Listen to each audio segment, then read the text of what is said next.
नमस्कार शेतकरी बंधूंनो, माझं नाव सत्यनारायण मंत्री. मी नेटसपचं 10 वर्षांनी काम करतो आहे. विषमुक्त शेती रोगमुक्त जीवन या अभियानांतर्गत काम करतो आहे. आणि माझ्या शेतामध्ये हे जे आज सोयाबीनच्या प्लॉटमध्ये आहे, 5 दिवस झालं सोयाबीन पेरून. आणि सोयाबीन पेरल्यानंतर धो पाऊस पडला, वारा आणि वादळ जी आणि जोरात पाऊस.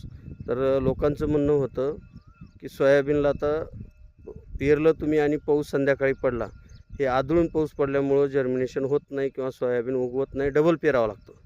आणि विशेष म्हणजे या सोयाबीनला कसलाच रासायनिक खत पेरलेला नाही. स्टीमरीज जैविक औषध आणि NPK स्टीमरीजचं फक्त बीज प्रक्रिया केलेलं हा सोयाबीन 5व्या दिवसाचं प्लॉट. जर्मिनेशन कसं झालं आहे, उगवण कशी झाली आणि कळा कशी आहे मी दाखवतो आहे. प्रत्येक शेतकऱ्यानं जरूर हा व्हिडिओ बघावा, कारण हे शेतकऱ्यानं केलेला व्हिडिओ माझ्या स्वतःच्या शेतातला आहे. माझं गाव दर्जी बोरगाव, तालुका रेणापूर, जिल्हा लातूर. मी नेटसपची 10 वर्षांनी औषध वापरतो आहे, जैविक औषध वापरतो आहे. त्याचा रिझल्ट, जर्मिनेशन कसं झालं आहे आणि त्याची कळा कशी आहे, 5 दिवसाचं सोयाबीन बघू शकता.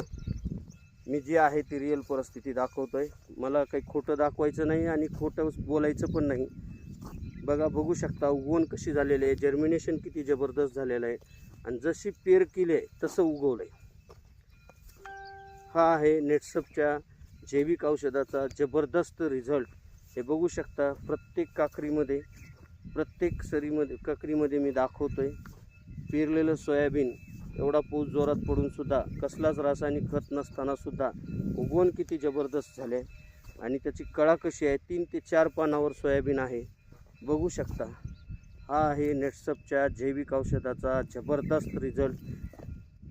जय जय नेटसप.